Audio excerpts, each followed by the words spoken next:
Hi, I'm Neil Sackmary. Hi, I'm State Trooper Sean Hagstrom with the Nevada State Police Highway Patrol Division, PEIO. Please stay tuned for the next episode of Trooper Talk. And together, we can make a difference. Here we are live with this edition of Trooper Talk at 360 Vegas Studios. We have a lot of special guests today. Trooper Hagstrom, Good to be back. please introduce yourself and tell us what it is that you do. Thanks, Neil. I am Sergeant Tyler Malesko. I am the sergeant over our traffic homicide team here in Southern Nevada. I'm one of 3 sergeants across the state where our primary job is to investigate fatal crashes on our roadways here in Southern Nevada. Tell us who you are and what it is that you do. Sergeant Clifton with Parole and Probation. I've been here a time or two. I supervise a team of, now I am over the sex offender unit, so I have 8 officers who supervise convicted sex offenders. Sex offenders. Correct. And we're not at Halloween yet. No, we're not. But we always talk about these type of activities and stuff of that nature. So we have a lot of pictures to get to, but we have you to talk with, because when someone is involved in a traffic crash that results in a homicide from a reckless manner, their life, because of not only what they have to deal with emotionally, but then they end up talking to Sergeant Clifton, maybe not in the sex offender unit, but the parole and probation, right? Because these are very big consequences that people need to understand, and that's something that you view on a regular basis. So go into the fact that, you know, you get this phone call that there's a traffic a crash with a homicide. Tell us what your synopsis is of your mind rolling up there, and then when you get there and everything like that. Yeah, absolutely. So I've been with the state, with Nevada Highway Patrol, for 15 years. I spent as a detective. I was on our traffic homicide team for 8 years, and then about a year and a half ago, I got the privilege and the honor to now supervise the team here in Southern Nevada. So the state, out of the 3 teams across Nevada, we've handled 168 fatals on our roadways. So it seems like, you know, Nevada is, for us, is almost one every other day that we're having to handle these calls. So I am the primary contact for all fatal crashes here in Southern Nevada for the Highway Patrol. So I send out our teams to each crash, and each crash could be, you know, involving a homicide or major crimes or critical incident, maybe, you know, involving other criminal activity. So even though it's considered just traffic homicide, we do a lot more than just our traffic crashes or our fatalities here on the roadways. But, you know, every death on the roadways here is one too many, and it's our goal to, you know, be that voice for the family, to be the voice for, you know, all Nevadans on the roadways to try to prevent these crashes. So, you know, one death is always too many, and when we have a suspect involved in a crash, then, you know, we have to put a lot of resources and effort to make sure that we be that voice for that victim, and to provide, you know, for adequate justice, you know, through the, you know, judicial system, you know, onto serving their consequences once they're convicted, you know, because most of our crimes, they become convicted felons, unfortunately, because of a stupid decision that they made to drive impaired or drive reckless or other criminal behavior, getting behind a car and drive on our roadways. Now, your psychological mind, okay, who you are, and the team that you supervise, right, that you said, you're never the same, right? When you go to those crashes and you see horrific things, right, on a personal level. Does that make sense? Yes. Not on a professional level, because at the end of the day, you're a professional, right? But the reason I say that is that people need to understand that when they go and do these activities, that it's not just no big deal. That the people that have to investigate this are never the same. And so we're trying to find ways so that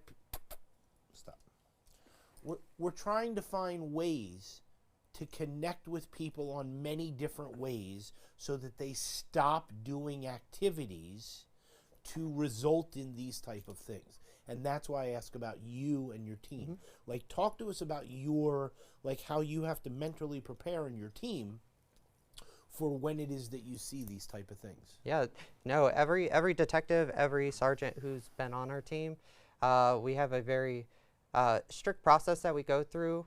You know, just one death can change the life of, you know, hundreds, you know, including myself and my troopers that are on the team. And it's, you know, fortunately we have a really good resiliency program, but we deal with death and turmoil across all age groups, from infants to, you know, our most elderly people. Anybody who is a victim in a car crash, it's not discriminated by age, you know, race, or any, you know, ethnic background. It can happen to anybody based on somebody's stupid choices. So, you know, to prepare for it, we you know, we go through a lot of training, a lot of resiliency programs. We, once a year at a minimum, have to ensure that we are checked out, you know, mentally through psychiatrists across the state, and we provide the resources for them at any point to seek help, or to, you know, just to talk to, because you're absolutely right. You know, the psychological effect of these crashes doesn't just stop and you know, start and stop once I get that call and once we go home every night. We have to sleep with these decisions that people make, and, you know, and quite frankly, you know, we drive for a living on these roadways, and we see it every day.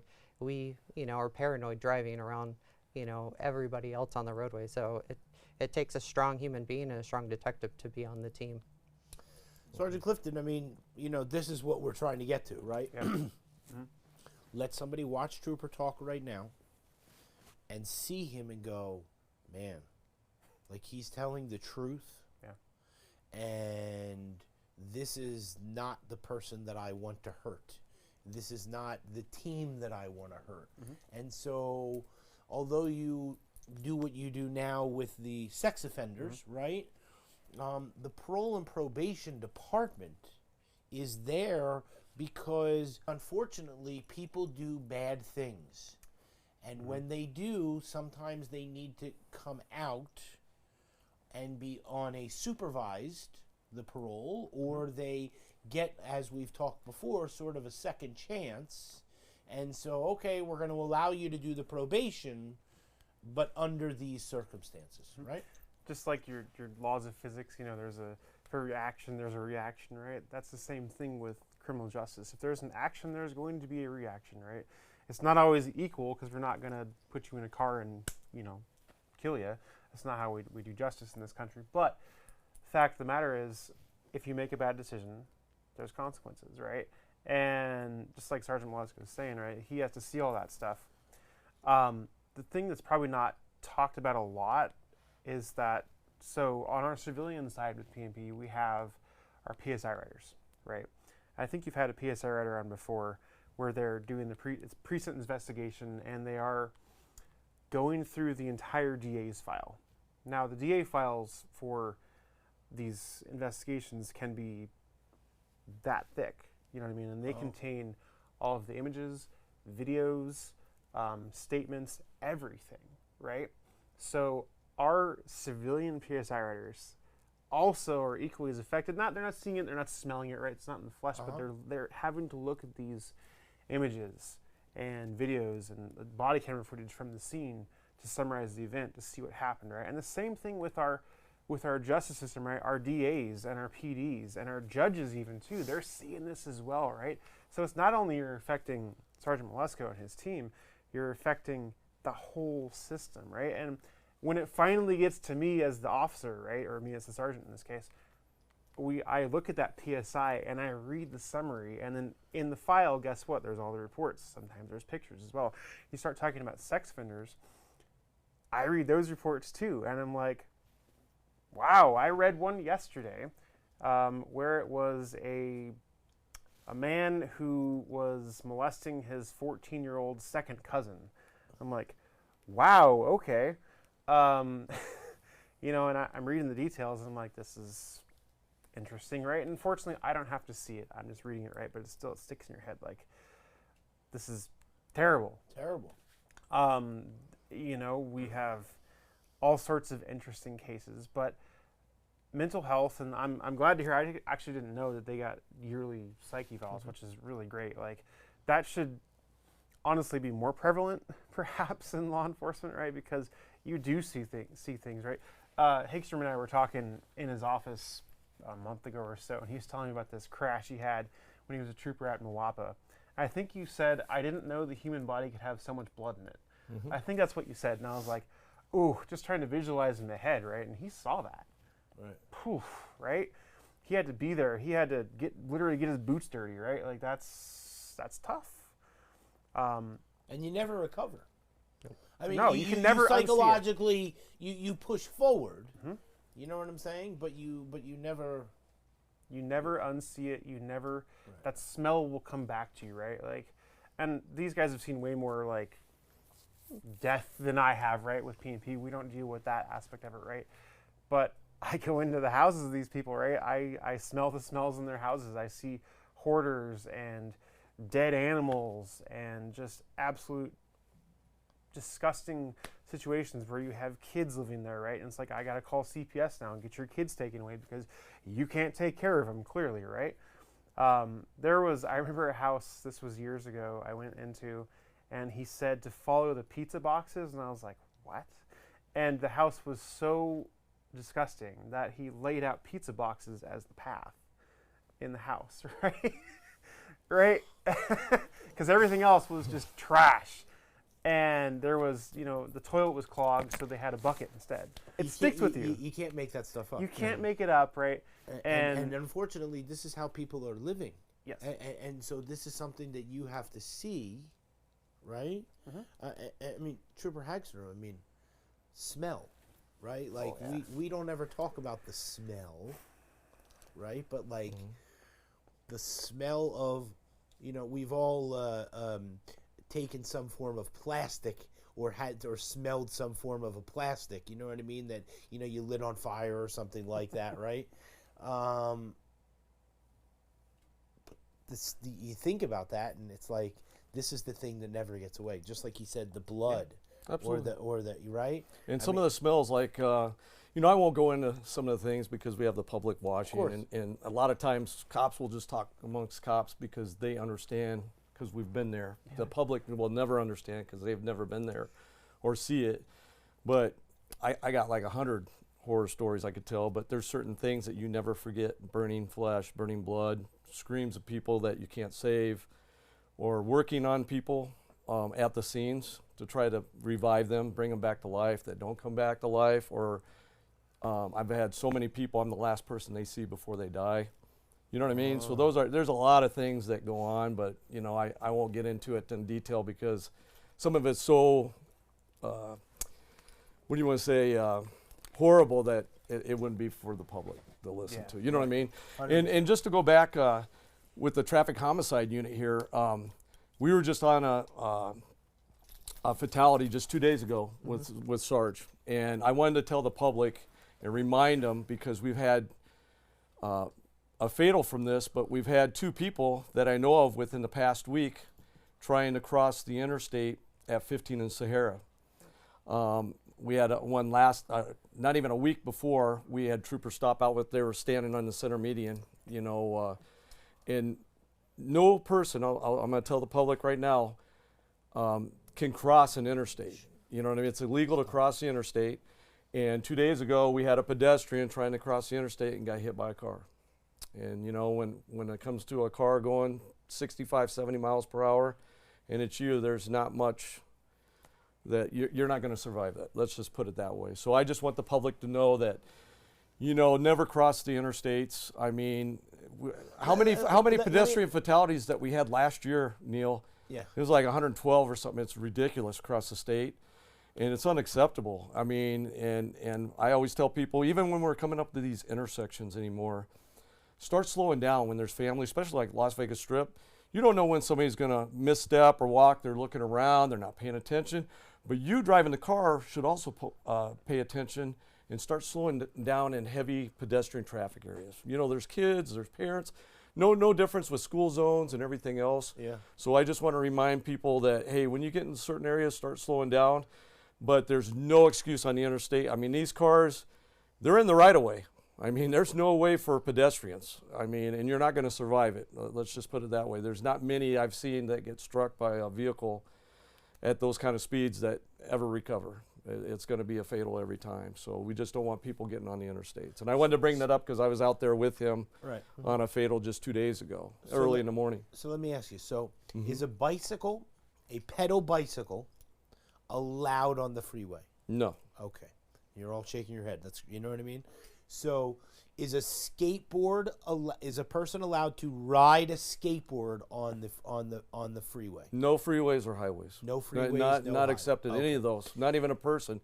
Even if we make contact that, let's say that we have a homeless person that's walking state to state, which they do, and sometimes we'll give them a ride to the next county line or state line or whatever. But we always stop out with those people and advise them to stay off the shoulders and the highways themselves. Because let's say somebody gets a blow up, where are they going to go? They have to go to the shoulders, correct? And if you're in that way, you're in that path, right? So if we make contact with those persons, we advise them that, you know, it's the law. You can't be walking along the interstate or on the shoulder areas, but you are allowed to walk next to the shoulder and to the fence line, because the state usually has fence line to fence line when we have interstates or highways going through. So you're allowed to walk along that fence line. You know, you can do that. It's state property. You can walk along on that, but you cannot be on the interstate or on the shoulders of the interstate. And the last question I want to get to before we get to the pictures is this. Mm-hmm. Somebody breaks down and has to pull over to the side of the road for whatever the reason. The car broke down, the tire's flat, the whatever, right? Okay. The best thing to do is to call Star NHP and do not walk along the freeway, Correct. because you could be putting yourself in harm's way. Especially in the evening. We've had people that have broke down and they're walking at night and get struck and killed. You know what I'm saying? And we don't know if they're trying to walk for help or, you know what I mean? And we see this quite a bit. But if you have a cell phone, I mean, I can see them, if they get out of the car, get on the safe side of the car and then flag somebody down. You know, to use your hands and everything. Don't go walking, especially at night. But always call 911 or Star NHP. We'll send a trooper out to you to assist you in whatever you need. Or if it's just a tow truck you need, just wait in the car where it's safe. Keep your seatbelt on and wait for that tow truck to arrive. We'll order that tow truck for you. Of course, you're going to have to pay for it. You got to have the means to pay for it or whatever. If not, if you're out especially in the summertime, we'll come and pick you up and we'll take you to a safe area where it's air conditioned, because we're not going to leave you in that car during the hot hours, you know, whether it's daytime or evening. We'll come out and assist you. We'll always have a trooper coming for you. But yeah, that's one of the things that we advise people, always stay with it. If you do have a breakdown, try to get almost all the way off the road, even off the shoulder, because we tell people if we don't like to leave them in their cars that long, you know, and if you do, we always want you to wear your seatbelt if you're going to stay with your car, because even parked abandoned cars get struck all the time. And that's why we when we're working rural areas, we'll take your car and you'll see the yellow on the back, and we'll give you 24 hours to pick that car up. Unless you call us and you need an extra day to pick it up, we'll do that. Because if not, that car will either be vandalized, somebody will break in, they'll steal your tires or equipment off it, or a lot of times somebody will run right into the back of it or destroy your car. So we want to get those vehicles off the roadway as soon as possible. Okay. Yeah. So, a few little things. I see Oh, you yeah. all nodding your heads. I mean, but this is important stuff. You know what I mean? Absolutely. All right. So, we used to just talk on the Trooper Talk. But then we found that people like the pictures. And so we showed us Sergeant Clifton's little house, you know, with the horses. The right? ranch. We had the ranch. we had the Mustang versus the Mustang. You Yep, know what I'm that's right. saying? Yeah. So I don't look at the pictures, and nothing is pre-scripted. Correct. So let's look together. Well, this is the traffic homicide unit, and he's going to talk about, because this is one of the drones that our sergeant and his fine team use to actually do part of their investigations, photos, videos. This assists them in a lot of good things, and he's going to explain. I'm going to let him talk, Yeah. but before we get to that, I'm an old timer, okay? There's no doubt. I retired, I came back. But back in the day, before we had drones, we had to walk the scenes. We had to measure everything. We did everything by hand. We took all the photos with from the a ground sticks level, and- right? So he's going to go and talk about how advanced technology has gotten for the Highway Patrol, which I really wanted to get him on here because it's exciting stuff. Because now, if let's say there's a semi truck, and you're going to see some stuff that he'll probably explain, but let's say a semi truck, or let's say we have 4 or 5 car crash, and it's a lengthy investigation to do. What's so nice about these drones is when they put them up, they can see where the actual impact, everything, and map the whole scene, even a long scene, and they can bring it all into life. And they got the computer skills to do it. I'm not going to spoil everything, but I'm just amazed myself, because just telling you, me being from a generation before, kind of, we had to walk the scene and take it with photos. I mean, we used to have 35 millimeters. We used to have to wait for the film to develop and all this stuff. And then we got the cameras where we could plug it into computers and add the photos and all this. And now we have these investigators that can do a ton of things with these drones, and that's one of the things that we wanted to bring them on to kind of explain how NHP Traffic Homicide Unit uses drones to investigate their crashes. That's amazing. The floor is yours. Awesome, Yeah. thank you. Yeah. Amazing. Let's go to the next slide. Next slide. All right. Kind of like what Sean was saying, technology has kind of progressed since even when I came on 15 years ago, and when Sean started 20 plus years ago. But the purpose of our documentation and what we do on some of these horrific scenes is, we document all the evidence. We document the crash scene. We photograph the crash scene. We are trying to recreate the crash scene, not just for judicial, purposes, for court, for to put somebody, in prison, or to convict them for this, or to get justice for the families. But there's a lot of civil litigation when it comes to crashes, wrongful death. A couple of these, this is one example that happened last May. This was a electric vehicle. These was 2 semis. One was carrying electric vehicle batteries. The entire semi-truck had just pallets full of electric batteries.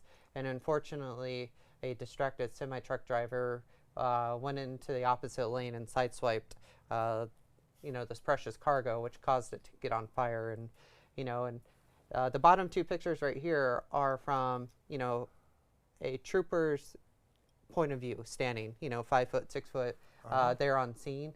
But the pictures on top, utilizing the drone, provides a better story and a better perspective of the actual entire length of the crashing, not just what you can see from a 20-foot perspective on the ground. So another thing is there's in this electric vehicle crash poses a lot of risk to first responders, to police officers, to fire department, to our DOT personnel, anybody who responds to this 911 call, which is dozens of people. We just put them at risk by putting them as close to this fire scene and taking pictures. But I can send my team of troopers to launch a drone from half a mile away to a mile away, just for this drone platform in itself, and we can capture and keep our first responders safe. We use this on almost every single scene that my team investigates, whether it's $1 million worth of batteries, or fatality, or serious injuries, or even homicide cases. We deploy as much technology as we can to document the scene, so that way we can preserve as much as we can in a digital format for the litigation for years to come in this type of matter. Coming up with flash flood season, we could keep first responders safe and be able to assess damage on our roadways. With flooding, I-15 years ago was flooded out up near Moapa, and we had the capability to be able to see what kind of resources we needed, and to be able to send those photographs up to our counterparts in DOT, just like we did. There was a lot of roadway damage, so we can figure out the logistics on scene with drones a lot quicker than we could with just a point and shoot digital camera or our cell phone at a 6-foot level. So this is just one of the type of technologies that we use. The next slide, I have another fatal crash. When I received that call, I was able to advise the press not to come up to the scene. So because this was dealing with the batteries and the toxic fumes and everything else, and what he was talking about before, we were able to keep other people that wanted to, as far as press or like he said with law enforcement officers, instead of putting them in a deadly situation, it was a good thing that they were able to contact me, and I was able to contact the press to let them know that, hey, we're not going to let you up a half a mile or a mile because it's too toxic for you to get in that area. So that's one of the great things about drones too, is big time safety for everybody around. Yeah, and I'll go to the next slide, and then I got some questions. Okay, I'm going this way. Yeah, of course. So this is a fatal crash scene. It happened actually a year ago. This happened 15 transition ramp from 15 southbound to Spring Mountain eastbound towards the Las Vegas Strip. Unfortunately, this was an experienced motorcycle rider, but kind of like we talked about earlier, is just because of your experience or your inexperience, you have to be planning seconds ahead of what happened. And unfortunately, this motorcycle rider was just traveling a little too fast around a curve, and he hit the wall. And his bicycle continued for over a quarter of a mile upright towards the Las Vegas Strip. And we had evidence across all the transition ramps, underneath the ramp to 15 northbound ramp. And so we utilized drone to help with our mapping to be able to open up these roadways quicker, to capture and use this with our 3D scanner that we'll go to on the next slide. But from a bird's eye view, you're able to capture a lot more than what you can just standing there or even just driving through in your car. It does tell a much bigger picture than what you can. And so we'll use our drone footage, or what we also deploy is scanners. And so these scanners, this is actually a 3D rendering of that crash scene, that entire crash scene, where we could take all those pictures and all the scanning capabilities and put it together. So in this situation, you have the transition ramps, you have multiple transition ramps, and then you have Spring Mountain eastbound and westbound. So on these bottom pictures, this is where the motorcycle ended up, but in the distance, that transition ramp a quarter of a mile away is where the actual initial crash happened. So this was a large scene. The roadway was shut down during rush hour for several hours, but if it wasn't with like this advanced technology that we have, these roadways would be shut down for even longer for hand measurements or our old equipment, our old scanners, our old surveying equipment. So we deploy almost all of this equipment on every type of crash scene that our team goes to, and it helps, for a multitude of reasons, not just for court purposes, but so that way you can pick up your kids on time and get home at a reasonable hour, instead of keeping these roadways shut down for hours, if not days at a time. I have so many questions. You know That's what I'm good. saying? Let me back up a couple steps, okay? Yep. The first thing is that you have someone's life in your hands. Mm-hmm. So therefore, you want to do the best job that you possibly can. You know what I'm saying? So to be able to have, the technology and stuff like this is tremendous. Without going into specifics, and I'm not asking for specifics, mm-hmm. right? This could be the type of technology that maybe the Nevada State Police could use when it came to 2 state troopers that lost their life in the capacity of this, right? Would that be a fair statement? Like that you could use this type of technology for what transpired in this type of horrific crash, right? Absolutely. And our partner agency who actually investigated also deploys a lot of the same equipment. But mm-hmm. in a big picture of this is one life loss is too many. One life, one life-altering crash or one stupid decision by somebody getting, impaired, behind the wheel or crossing the interstate or, just simply, making a small mistake going around a curve is all preventable. And so when somebody from the public calls 911, or when the dozens or hundreds of people that are affected from an incident like this, they expect all three of us to perform our job, the same and to the highest extent in the most professional way possible without any bias. And all this technology is to help in those investigative techniques. And so when somebody loses their life, we will deploy a lot of this equipment because we want to investigate, we want to find those answers, and we want to prevent the next one. We want to prevent that next loss of life, or that next trooper or officer, not just here, but nationwide.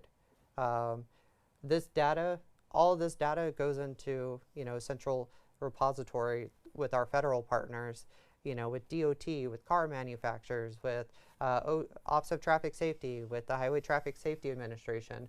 All this information is one common goal, and that's to prevent that next life, that is tragically, unfortunately happening right now. So this is why we have this equipment, and this is why we'll continue to use it, so we can basically prevent that next life. I know you want to talk too. Sergeant Clifton, I mean, so it's kind of, I'm sitting here thinking in my mind, like, people get the idea, you do something wrong and we're there to take you to jail, right? And you think that police in general are kind of adversarial, I guess you'd say, right? Oh, we take people to jail. We're the good guys, right? In this kind of case, we're more than just the good guys. We're the investigating agency. Like this, it's very neutral, right? He's saying we're not here on these crashes exactly to say 100%. Oh, this guy did it. That's the job of the courts, right? We're here to say these are the facts. We're investigating it. This is facts. It's a very neutral process, right? Right. Because some of these litigations, I don't know if you've been to the Highway Patrol office in Sunset, well, the former one on Sunset where they have the evidence yard, right? The evidence yard, there's things that have been in there for years. And they're in there for a reason, because these litigations go on for 5, 6, 7, I don't know. There's long civil and criminal investigations. Speaking on the criminal side, like, I remember as a pretty young officer, I had a guy who was on for a crash. He unfortunately rolled his car and killed his friend while he was intoxicated. But it happened in like 2006, and it's like 2014, and he's finally been convicted, right? Because it takes a long time. And so it's important with these guys doing the investigation, like, that it is extremely factual and neutral, right? Job of who's at fault, we kind of determine that, but it's really in the courts where they determine that, right? It's all the litigation. It's just on us to be as professional as possible doing this and as factual as possible. I mean, you drive down the road. We've talked about it many times. The guy drives past you in your Mustang because he has nothing better to do at 110 miles an hour, 106, or whatever these people, I was driving the other morning, and these lunatics, I won't mention the car, you know what I mean? But with the loud thing, and they want to race, and they're, you know what I mean? And they're down the freeway. I mean, maybe at 125, maybe 130. The two of them just blowing down the road, right? And so, okay, you pull somebody over, you do these type of things, but there are horrific things that can happen when it comes to speed. When someone is speeding and maybe they can't control their motorcycle, right? Maybe they can't control the car. Maybe they're being silly and, the tire has a blowout. I mean, all these various things that happen. But speed kills. Absolutely. Our two largest contributing factors to fatal crashes on Nevada highways is speed and impairment. And that's what our troopers are always constantly trying to get under control. Because like he said, one body's way too many. One death. We don't want any if we can. And for those people that are out there speeding, we're going to see another slide that we had just a week apart. Because remember last week we did the one for 128 and a 24. We'll go over this next, but 128 and a 70. 124. Yes, this is another one. Well, the week before, when we had the show, we got one at 128 and a 70, right? And he was driving impaired, right? And we had the caption of, come on vacation, leave on probation. Right, leave on probation. Right. So I put down, if you hate speeding tickets, please raise your right right foot. Please raise your right foot. Another life saved, because this is a trooper. They got this person If you at hate 100. speeding tickets, please raise your 120 right foot. Yeah, he's doing 124 and a 70 mile per hour, which is ridiculous. Stop. And our trooper is Trooper Thayer out there, down by Prim again. From 22. He's got He used two to of be these. a motorcycle guy. Absolutely, great guy. Right, yes. we So love he Trooper ended up Thayer, getting yes. another DUI just from speed alone. And we talked about this last week about how you might not see these DUI or people that are impaired all over the roadway, right? These are people just getting pulled over for high speed, and they're intoxicated. You're still going to jail, and you're getting the reckless driving and everything else that goes on there. But the best thing is, I want to say is, like Clifton said, there's consequences to everything you do, right? So if you're willing to take those kind of chances, you're going to have to make some choices down the road, whether you injure yourself, somebody else, or you end up killing somebody.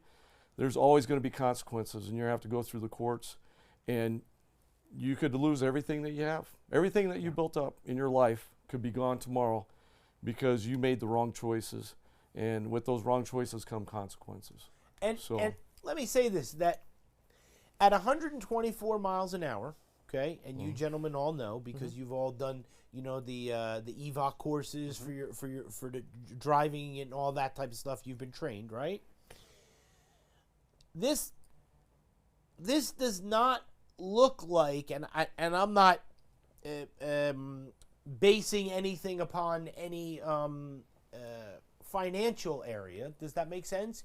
But this does not look like a race car, right? And so most tires are rated for 80 miles an hour, 85. You know what I mean? Like, on the car they had special things with the steel rims or not the rims, the outer bands in steel, and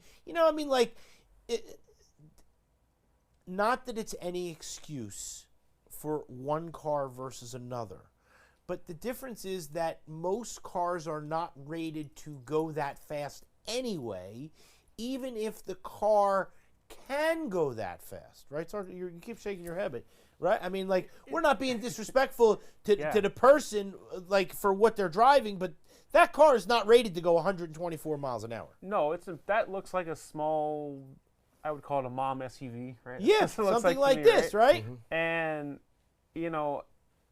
I've driven all sorts of cars, right, and trucks, and I've had heavy loads, and I've had the chance to go that fast in the, EVOC setting, right? So it's not on the freeway. It's horribly irresponsible, right?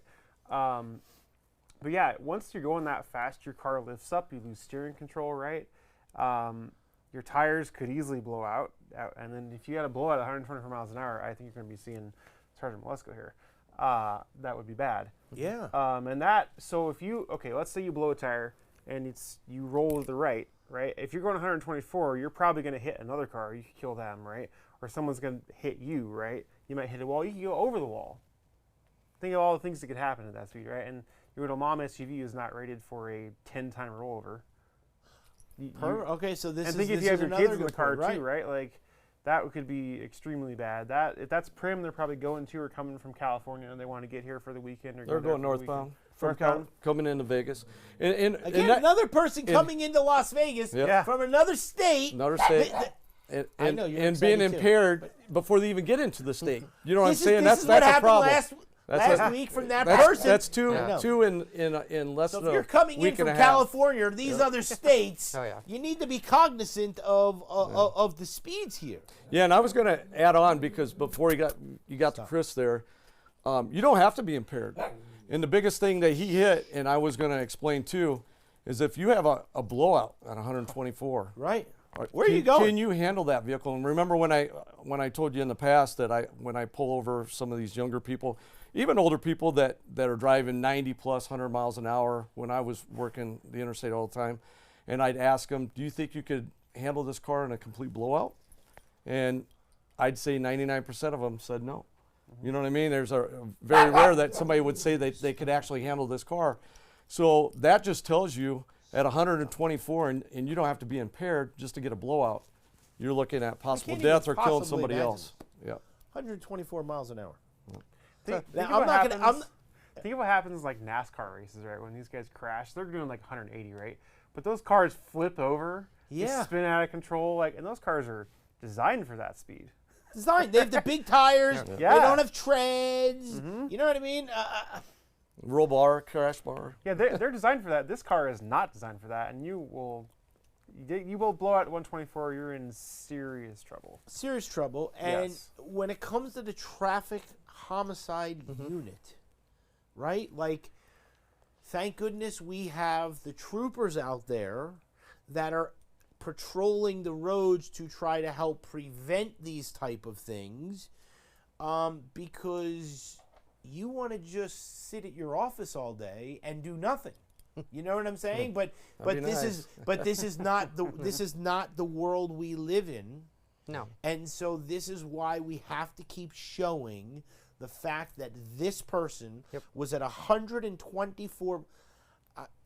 I can't even possibly fathom, because I've driven fast in my car and not even nearly that speed. And it's scary. And he's Y- impaired. You know what on I'm top of saying? it. And Yeah. so, Well, anyway, go ahead. there's You're- a lot of stuff with speed, right? This person, 54 miles an hour over the speed limit. This person, I'm assuming is coming in from California, maybe for the weekend or And they're leaving as a on tourist. Yeah. Like that good slogan. But So explain that. Look into this camera Yeah. and explain to people what it is that you just said again.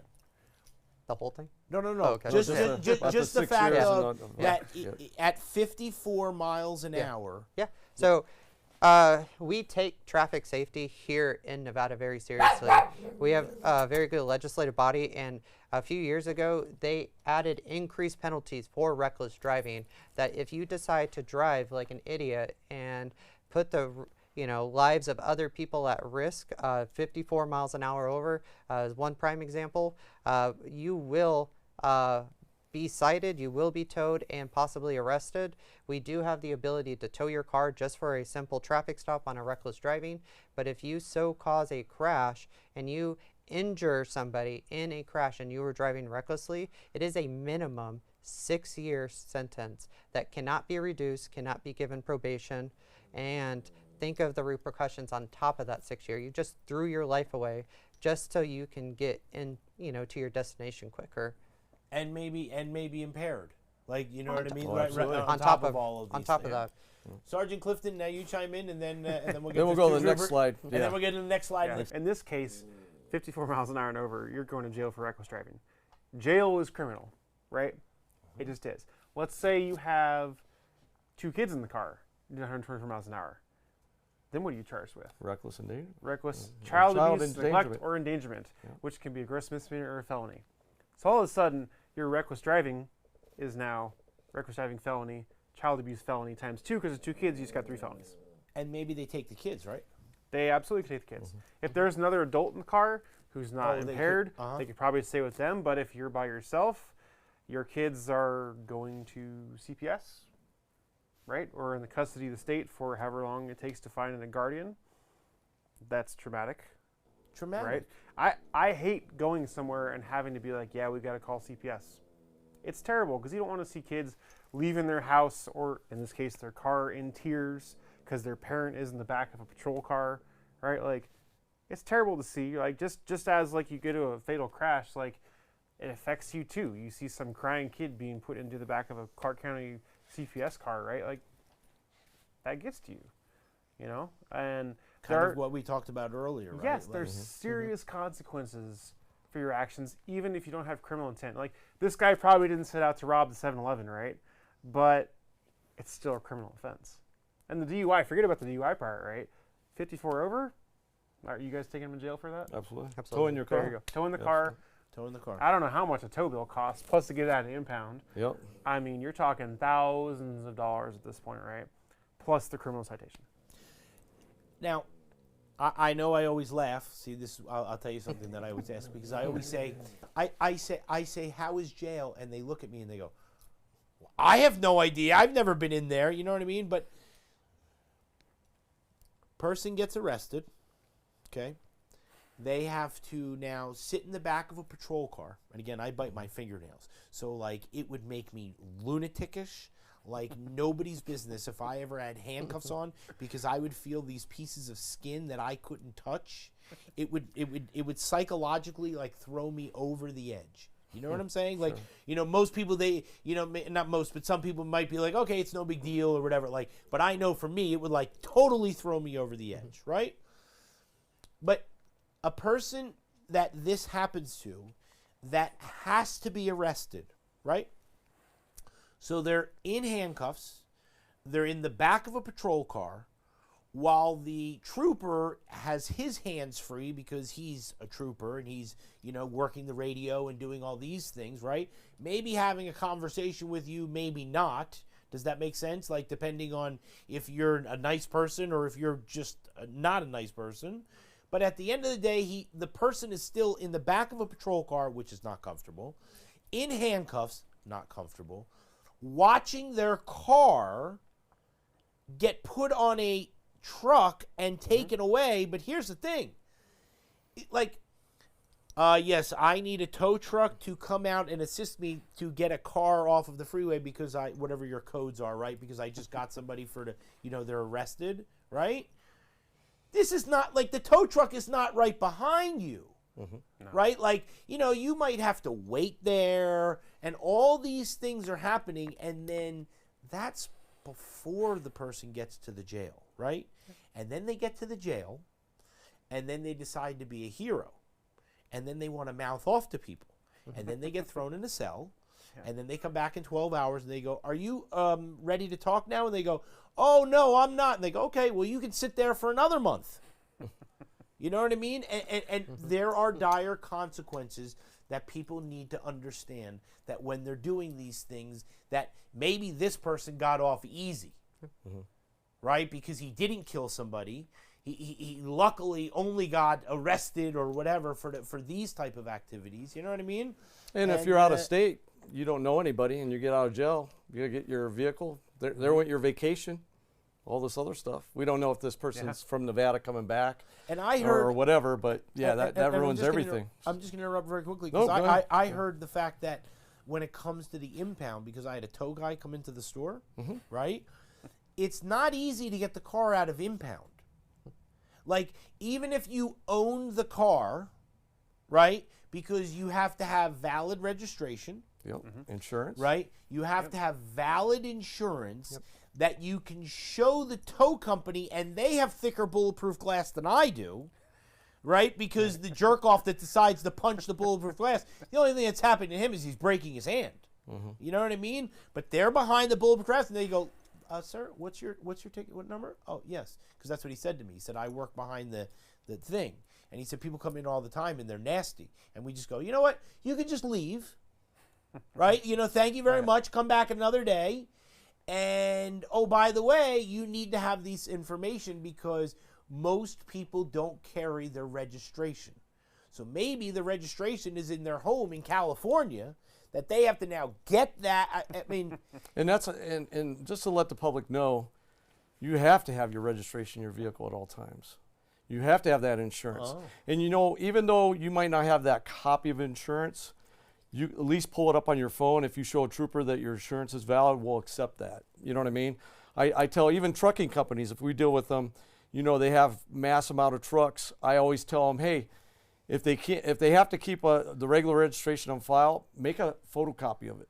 So you always have a copy inside your vehicle of the registration so that we can run it, make sure it's current. You always have to have those. When we're doing crashes, we're going to end up asking for that anyways. So you always have to have that by law. By law. And you got to remember, driving is a privilege. It's not a right.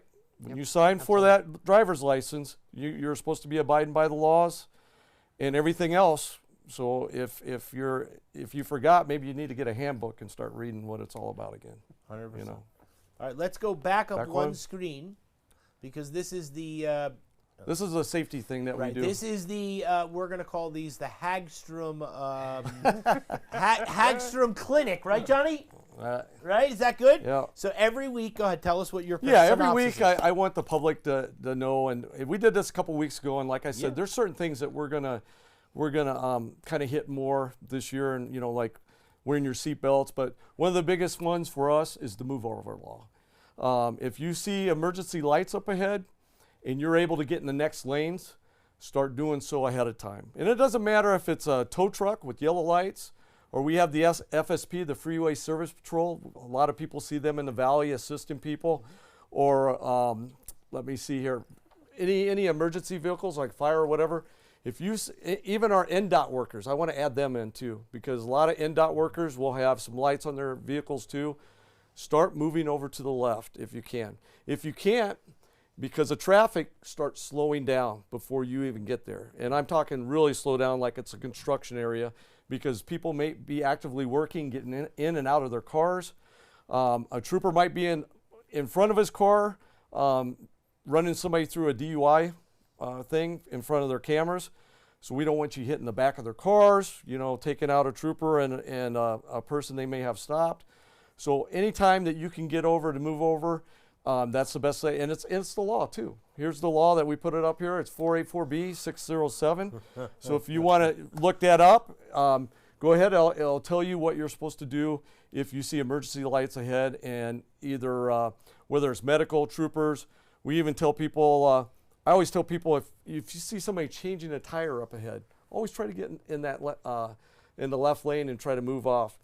Also, for this move over law, I want to add something else. When a trooper's making a traffic stop, always go to the right to pull over off to the right shoulders.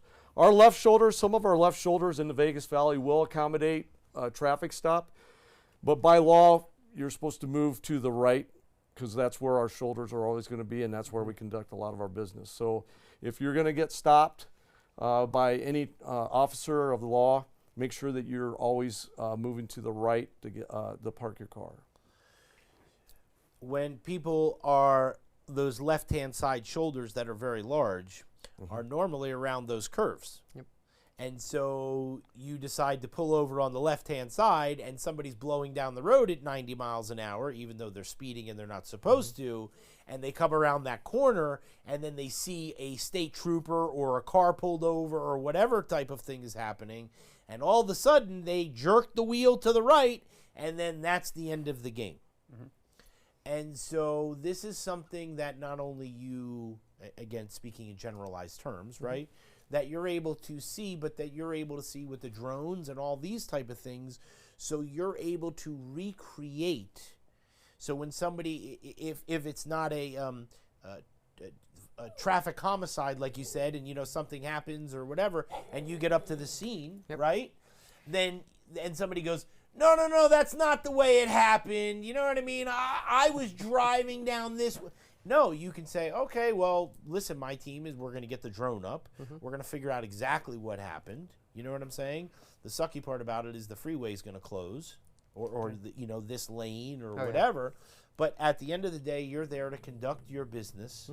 And cooperation goes a long way. Telling the truth and honesty goes a long way, especially with, Sergeant Clifton over here can easily discuss, like, after, we finish with it, and then it goes into, beyond the court system into parole and probation. So let's talk about your team. Yep.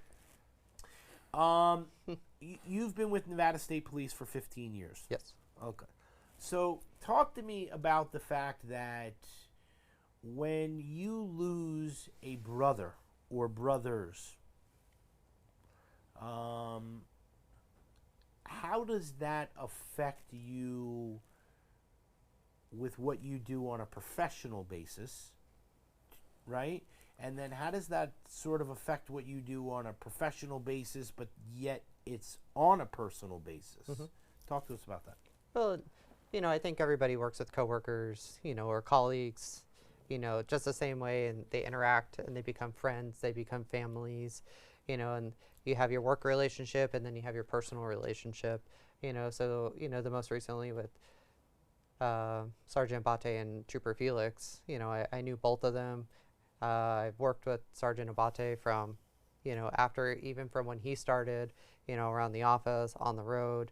We worked several years together. Trooper Felix, I trained him, and I remember the weekend before, like I stopped out with him. I hadn't seen him in a while, and so every day on my way home, where I remember stopping out with him, I'll always remember that. So it's, on a professional level, I wanna prevent these type of things, these situations. I want to prevent this not just for, my fellow, coworkers, other officers, but for all Nevadans, for all citizens, right? Anybody who's behind a wheel or a victim of a crash like this because of impaired driving, because of reckless driving. This is our mission. This is our goal. We're not here to screw your life up or to ruin your life at all. We're here to change behavior, to find new solutions to prevent stuff like this, and we simply just gather the facts. And you have to own up to your mistakes. And not everybody's a bad person. Everybody, just does something stupid. But that one stupid mistake where you become complacent and make a dumb decision can affect, not just, myself, my partners here, but could affect you or anybody watching this, just by one small, simple mistake, getting behind a wheel, either by speeding, impairment, racing, not wearing your seatbelt. Those small things can affect hundreds of lives. Yeah, absolutely. Can I add one more thing Yeah, too? sure. And since he sees it quite a bit, being with the traffic homicide unit and covering all that, and his team too, if you get involved in a crash that seriously injures somebody, you're looking at probably just getting a misdemeanor ticket. We've had a couple of them where pedestrians were struck, but the person fled the scene. And there was no reason to flee the scene at the time. Even if you're impaired or something else, you're looking, you're probably looking at jail, but the only thing is, once you leave, now you're adding on felonies. And a lot of times there's a few instances I wanted to bring up that somebody would have probably just received a misdemeanor ticket where they weren't intoxicated. I think they didn't have a driver's license and they fled. Oh, yeah. And they got worried about it, but that would have been a misdemeanor. But since they left the scene and they had to go out and do their investigations to try to locate this person, now it became a felony. So what I'm trying to tell the public is, if you're involved in a crash, stay on scene. If you leave that scene, you could be looking at possibly getting felonies on your record. Yeah, and felonies. I mean, when you have a felony on your record, it certainly inhibits what it is that you can and cannot do in your life. Absolutely. Changes your lifestyle. You still can be a great member of society. We see it all the time. People come out and all that type of stuff. Does that make sense? But you can't do everything. Yeah. There are certain things that you are not allowed to do. You know what I mean? I want to touch on the fact of something that we didn't really touch on yet. Oh, we got more slides too, just to let you know. Okay. Oh, absolutely. Well, let me go. Sorry. We got quite a few. Okay, let's do this one. Nevada Donor Network, and then I'll get to Sergeant Clifton. Talk to me specifically about the sex offender unit. Okay. Like he did about the team, right? And sort of what the primary mission is for that team. Okay. So in my current role with Parole and Probation, as a sergeant in the sex offender unit, one of our goals with Parole and Probation is to safeguard Nevada, right? And here in Southern Command, our team of sergeants, officers, and lieutenant, we do very thorough supervision of convicted sex offenders, and that includes home contacts, monthly reports, office visits, in addition to surveillances. So we'll do digital surveillance of, say, like their social media, if they're allowed to even have that, because a lot of them aren't. Or if they're allowed to have phones, we have monitoring software on those phones, so we can see what exactly they look at. We also do physical surveillances at their residence to see who's going in and out, what time, right? So we might sit outside of residence for 2 hours to see what's going on, right? Just because we want to know. We also enforce residency restrictions and movement restrictions. So, for example, if you're convicted of certain sex offenses, you can't live within 1,000 feet of a park, playground, school, movie theater, things like that, right? So one of the things that I focus on is I look at residences and I'm like, nope, you can't live there because I did a measurement and you are 658 feet from this park, right? Yeah, so kind of like what he does with the drone, I do with Google Earth, and I'm going point to point and measuring things to see how far you are from these sensitive places like parks, playgrounds, schools, daycares, bus stops, businesses aimed at children, right? So if there's like a swim school, can't live nearby. Our sex offender officers are at about a 40-to-1 ratio, so 40 offenders to 1 officer, which is a stark contrast to, like, say, a regular officer who has 85, 90 cases, right? We're at 40 because it's intense supervision. We're seeing these people usually 2 to 3 times a month, right? We're checking in on their jobs. They also have to go to required sex offender counseling. We are going to the counseling agencies and talking to the counselors, right? We're saying, hey, how is Tyler doing on his sex offender counseling, right? And they'll say, oh, we have these concerns that maybe we can help them address, right? Furthermore, when we're doing, when we're supervising, we do polygraphs, right? And so part of the polygraph, there was one this morning that I missed by coming here, but it's okay. We're asking them a litany of questions related to their conduct. So in the last 60 days, has Tyler been near a park, playground, or school, right? And polygraphs are intense. I don't know if you've ever done one or not, but no, we all have. And you guys are looking like, yeah, it's no big deal. You know what I mean? We did that when we were hired. So a polygraph is going to take about 4 hours. What? Right? Yeah, because there's the polygrapher will introduce like the machine. They'll talk about the machine. This is what it does, right? They'll hook you up, and they do an interview. There's the pre-polygraph interview, where there's this packet of questions, right? And they ask you all these questions. And then people will admit to things during the interview, or they won't admit to things, right? And then the actual polygraph itself is usually only about 8, 10 questions, something like that. And we're going to say, on section 2, conduct with children, is there anything you're being untruthful about, right? And if you know you're untruthful, you're going to be, right? And you'll fail the polygraph, right? So we do those. Fail the polygraph. Oh yeah. So our goal is to determine where is the truth, right? We talked about earlier in the segment finding truth, right? That's what we're doing. And so let's say that you fail the polygraph, right? And we're like, he failed because he looked at pornography, right? That's another restriction. They can't look at pornography, right? We might then say, okay, come with us. We're going to your house, and we're going to look through your stuff, and then we find your magazines or your DVDs, or maybe in one example, we find the computer that you've been hiding, and all of a sudden we open the computer, and there is all the evidence, and then all of a sudden, click, click, have a nice trip to the Huskow, right? So it's very serious, because our main goal with sex offender supervision is to reduce and completely stop recidivism, right? Which is reoffending. Because the last thing you want is another sex offense, right? That is an extremely personal violation, right? I mean, yeah, if you get your wallet stolen, it feels personal, but it's a little different if you're raped, right?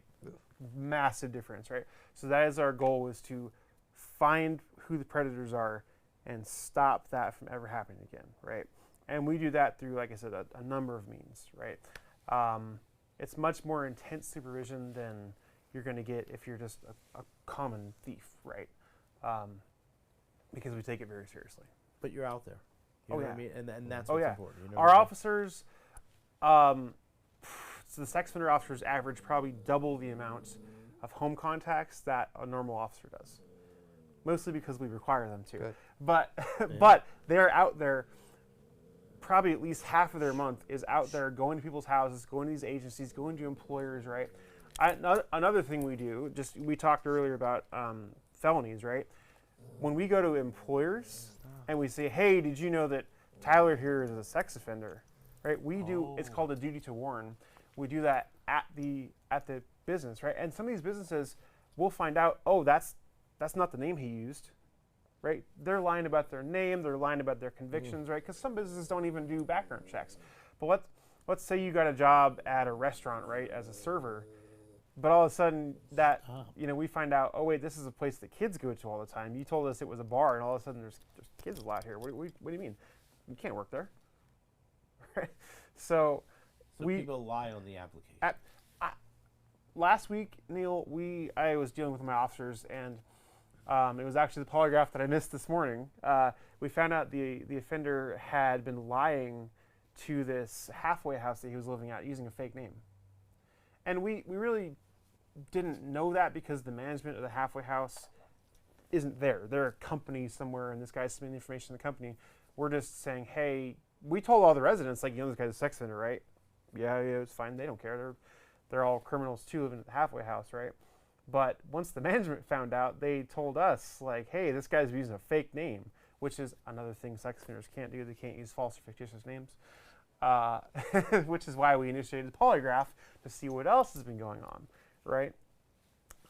So my officer was kind of unhappy this morning. He's like, I gotta spend 4 hours sitting here, right? Well, but that's what it is, right? And so we're surely gonna uncover more. And that guy is most likely, let's see, it's 10:25. He's probably going to jail pretty soon, if I had to guess, just because we're going to find out more. Unbelievable. Mm-hmm. And the sex offenders, honestly, like, it's our highest liability area because a lot of them are master manipulators. They just are. They're really good with words. They can talk people into anything, and that's just, It's horrible. It is. And I'm glad that you're there. You know what I'm saying? April is Nevada Donor Network's month to get their message out. And what we have is there's 35 agencies across the state, fire, like medical, like AMR, also all the sheriff, all the state, for state police, let me see, all the city police that are getting involved with Nevada Donor Network. Which is, we're trying to get somebody to be a hero to sign up to be an organ donor tissue, to get tissue for people that need this throughout the state and throughout the nation, actually. There's like 100,000 people across the nation right now that are waiting for transplants. And there's almost, I believe it's about 675 Nevadans waiting for an organ transplant right now. So we're trying to get the message out, and we're trying to register heroes across the state all through the month of April. I'm thinking maybe next week or the week after, we're going to try to get somebody from Nevada Donor Network to come out here and explain what they do. We love the Nevada Donor Network. I've been a organ donor since the time I turned 16, and they asked me to check the box when I got my first driver's license. Mm-hmm. The Nevada Donor Network is fantastic. We appreciate them, and the fact that when they come on, that it's just to open the conversation, right? It's not to say that you're going to do anything. It's a matter of just opening up the conversation and allowing people the opportunity to talk to someone in the time of that need. Absolutely. And so we love the Nevada Donor Network. We took home the trophy a year before, and then last year I believe it's Washoe County. Oh no, it's Douglas County Sheriff up north that actually took the trophy last year, and they got it through a bunch of donations. They even put vehicle wraps on their patrol cars out there, so they went all out, and I think they went to certain places like Walmart and everything and asked people to be donors, and they went above and beyond, and they got recognized last year through their good works for Douglas County. So we're hoping Nevada State Police this year can strive ahead and probably win it this year. But it's not about the winning. We want to make sure that people they're in the business of saving and healing lives. So that's what Nevada Donor Network's about, and we just need to get their message out to the public. We love it. Johnny's going to Absolutely. put that up there. Let's see what else we got. There it is. There he is. You were hanging out with T.J. Hooker. Yeah, and Larry Wilcox. Wilcox from Chips. Chips, yep. This was just last Saturday. It was the 2025 Injured Police Officer Fund Classic Car Show. and it was an amazing turnout. Fabulous cars. Like you said, we had some movie stars out there. I kind of got stargazed because growing up as a kid, I loved Chips. I watched Chips all the time. I mean, these guys never even had to pull a gun or anything. They could, like T.J. Hooker, he used to just throw a nightstick and be able to stop people or whatever. But no, this is me and Larry Wilcox up there. Our Mustang and our Ford F-150 pickup for the state police won the outstanding vehicle award. So we're up on the stage getting an award for our vehicles there. And then we also, they brought up all the families of the fallen through the state of Nevada. So these were all the families that were up there and to participate for the fallen officers. And that's one of the big things for the Injured Police Officers Fund. They're out there to help officers in need during their most difficult times, whether they're sick or they lose their life in the line of duty and they're able to help families. So this is an amazing thing to get money and donations to help police officers out there in their time of need. They had mounted horse patrol guys out there from Boulder City. I thought this was a fantastic Corvette. Right. They had several of these all throughout, but I just wanted to put a photo in of the different types of cars out there. Some kids coming up, to our tent. That's me and Sergeant Drone with our award for our police booth out there from the Nevada State Police Highway Patrol. So it was a good time, great for the families. They had food trucks out there. They had a live band. There's a lot of agencies that probably just go out there and just do their job and they go home and you know what I mean, and that's the end of it, and they go out to the best that they possibly can or whatever. But the Nevada State Police is totally different. Nevada State Police is not only there for everyone in the state and all that type of stuff. When it comes to the Nevada State Police, it's not only it's a wonderful agency, but the agency goes out and they allow Trooper Hagstrom to go out and other troopers and all other different parts of the agency, and they continue to come here. You know what I mean? From all the different factions of the Nevada State Police, because the Nevada State Police wants people to know that they're there, that they're not just an agency that just goes and writes people tickets or, you know what I mean, investigates things. Like, they have different divisions that do different things. But at the end of the day, from the leadership down, they support. They want to make sure that you have the best equipment. All these type of things. And so when I see things like this, it's a fantastic recruiting thing, because people are always looking for that, on top of which, when it comes to the community engagement, it's just fantastic. And so I don't really, my question for you more is a synopsis of the fact of, how does it feel working for the agency for the last 15 years? Because we want people that watch Trooper Talk that want to do recruiting.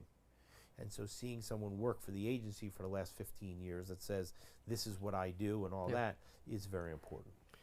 Yeah, no, it's a great question, and it's a great point.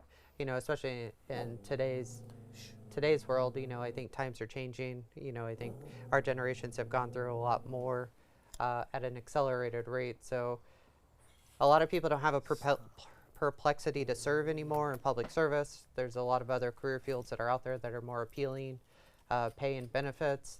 But at the end of the day, the Nevada State Police is one of 50 other states. We are a small niche community out there. We're not a county or municipality or a city agency where there's hundreds, if not thousands, across the nation. We're one of 50 states, and with the support of command staff and the support of, bodies of government here that are very supportive of their law enforcement across the state, we do have the best equipment. We do have very competitive pay and benefits now. We get cool cars. We get good toys. We get to have a wide variety of different jobs throughout your career. You're not stuck just doing one thing, between all the different divisions. I'm proud to work for our agency, and I continue to work for it until I retire. And I strongly encourage for people to, even just step foot in the door and try it out. If they don't like it, they can move on, but they'll really see that we're not out there to be the bad guys or anything. We're very transparent. We're very open. We want people, to understand what we do, change their behaviors before we even put, the handcuffs on them or give them the ticket, or basically just to encounter. We want to encounter people on their best days, not their worst days, and that's our ultimate goal. I can go on and on about our mission and what we do across the state, but I'm very proud to work with these guys and to the last 15 years and the next 5. Yeah, and I might add on, Neil, if you're looking to join our force, just go to nevadastatepolice.com. We're taking laterals and we're taking new recruits, and you don't have to be trained in any law enforcement. We're going to do all the training for you. All you have to do is go ahead and go to nevadastatepolice.com. We'll hook you up with the recruiter. He'll tell you what you need to do. We're also looking for people in the military, or if you're thinking about getting in the military.